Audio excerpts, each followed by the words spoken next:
Principal, Monsieur le député de Saint-Jérôme. Merci, Monsieur le Président. Les Québécois sont inquiets de la situation chez Bombardier.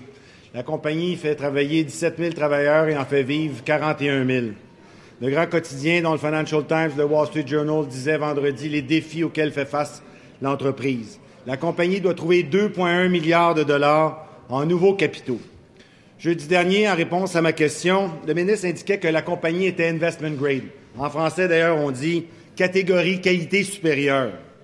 Alors, il est curieux pour un banquier de dire une chose semblable parce que Bombardier a perdu son statut de qualité en 2004.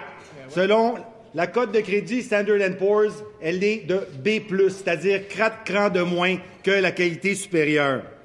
Alors, il faut constater que le ministre ne suit manifestement pas ses dossiers.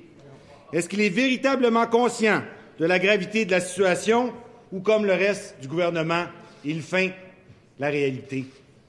Monsieur le ministre de l'Économie. Monsieur le Président, je suis très conscient que la situation de Bombardier est une situation difficile. Ils sont à une époque actuellement où ils doivent terminer cet appareil-là qui a été complexe dans le C-Series. Et quand j'ai dit qu'il était investment grade, c'est qu'ils sont capables de trouver des fonds sur les marchés publics.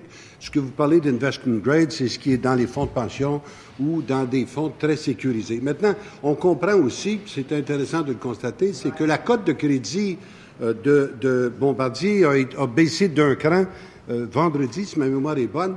Mais ce qui est un petit peu intéressant, vous de constater, monsieur, puis je vous fais remarquer ça, monsieur le député de Saint-Jérôme, c'est qu'avant d'être décoté, était la même cote de crédit que votre entreprise à vous, monsieur.